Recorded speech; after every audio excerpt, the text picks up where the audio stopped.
Muchas veces pensamos que los hombres a los que nos dirigimos, incluso católicos practicantes, incluso sacerdotes católicos, son lo mismo que aquellos que escuchaban a Jesús.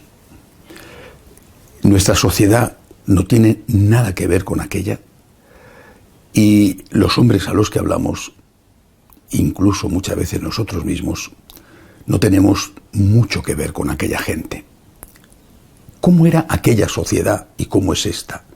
Era una sociedad religiosa. Hablo de la sociedad judía, por supuesto, pero también de la sociedad pagana. Por doquier en el mundo pagano había templos. No hacían nada los romanos, no se movían, no emprendían una batalla, no emprendían un negocio, no hacían nada, sino consultaban a los oráculos. Los oráculos era magia, era fanatismo, era superstición, pero era su religión, era gente muy religiosa. No digamos los judíos y especialmente los fariseos. Por lo tanto, había una base que se daba por supuesta, en la que no había que incidir. Jesús nunca tuvo que demostrar la existencia de Dios, por ejemplo, porque todo el mundo creía en Dios, y los apóstoles, San Pablo, el gran predicador, el gran evangelizador, nunca tuvo que insistir en la existencia de Dios. Cuando él llega a Atenas, dice que los atenienses son los más nimios de los hombres, porque han hecho incluso un pequeño templo al Dios desconocido. Es decir, aquellas cosas en las que Jesús tenía que insistir y los apóstoles tenían que insistir eran la misericordia de Dios, el Dios de la misericordia, la caridad hacia el prójimo. Pero no tenían que hablar de la fe y muy poco, o por lo menos no a todos, tenían que hablar de la esperanza. Esto es lo que ha cambiado. Es decir, el mundo de hoy es un mundo no pagano, sino ateo, que es diferente.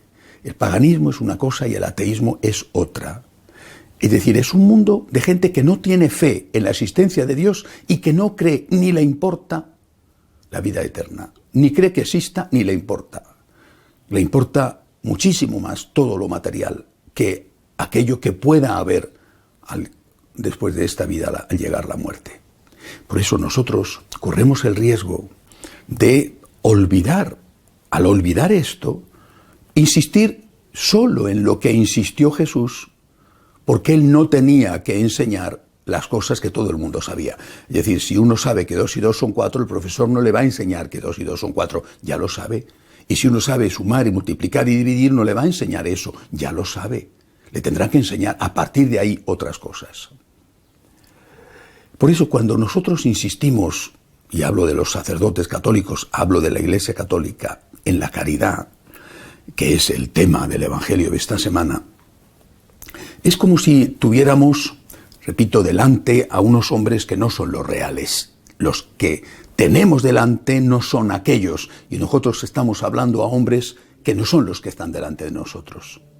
Cuando nosotros hablamos de la caridad, estamos hablando de una de las virtudes teologales, importantísima, pero en el orden es la tercera, importantísima. Será, como dice San Pablo, la que quede después, porque la fe y la esperanza desaparecerán, porque ya veremos a Dios y porque ya estaremos en el cielo.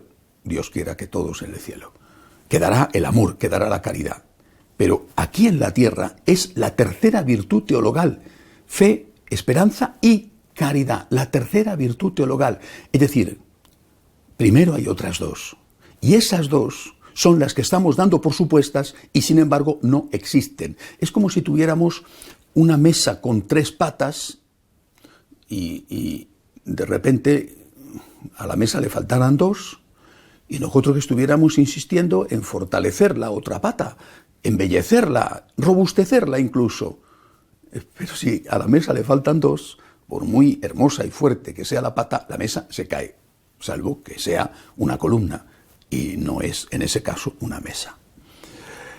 ¿Qué tenemos que hacer, por lo tanto? Pues empezar por el principio. Dios existe. Dios existe. Dios te ama.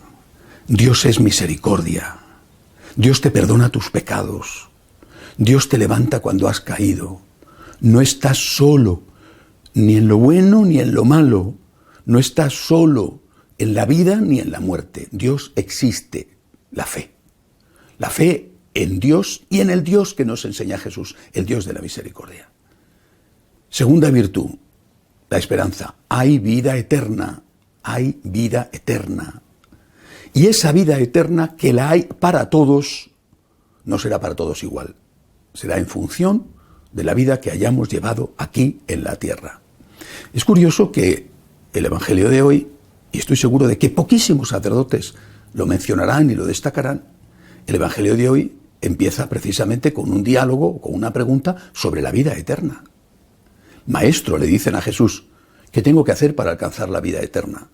Es decir, el que pregunta da por supuesto que existe y le interesa lo que tiene que hacer para llegar allí, para vivir eternamente con Dios cuando llegue la hora de la muerte. Esa pregunta hoy ya ni se hace, ni se plantea por parte del creyente y por supuesto no se plantea por parte de la inmensa mayoría de los sacerdotes. Y sin embargo es una pregunta que da pie a la respuesta de Jesús, que es la caridad. Pero es una pregunta consistente, necesaria, imprescindible antes de pasar a la caridad. Dios existe. Por supuesto que el fariseo que le pregunta esto a Jesús lo tiene claro y además cree en el mismo Dios de Jesús. Lo que pasa es que Jesús, además de creer en el único Dios, cree en la Santísima Trinidad, de la cual él mismo forma parte. Pero ese fariseo cree en Dios y cree en la vida eterna. Tiene fe y tiene esperanza. Solo cuando tienes fe y esperanza puedes decirle al hombre, y ahora tienes que tener caridad. La tercera pata de la mesa. Ahora tienes que tener caridad. Y esa caridad tienes que tenerla tal y como enseña Jesús. No solo con aquel que te cae bien. No solo con aquel que te es simpático. Tienes que tenerla con todos. Tienes que tenerla también con aquel que no tragas, con razón o sin ella. También con tu enemigo, también con el desconocido, también con el emigrante, también con la persona que no es de tu religión, que no es de tu color de piel, que no es de tu país. Y por supuesto tienes que tenerla en primer lugar con aquellos que forman parte de tu familia, con aquellos con los cuales tienes deberes. Pero esta caridad, no se puede tener, es imposible, es un brindis al sol, es absurdo pretenderlo si no se tiene la fe y si no se tiene la esperanza. Porque ¿de dónde sacamos la fuerza para amar al enemigo? ¿De qué tipo de hombre estamos hablando? ¿Es que nos hemos creído de verdad que existe Superman? ¿De qué tipo de hombre estamos hablando y a qué tipo de hombre estamos hablando? ¿De un hombre que todo lo puede? He leído recientemente que decía el famoso predicador norteamericano Fulton Sheen, que ahora han empezado su proceso de beatificación porque hay ya un milagro posiblemente atribuido a él, en fin.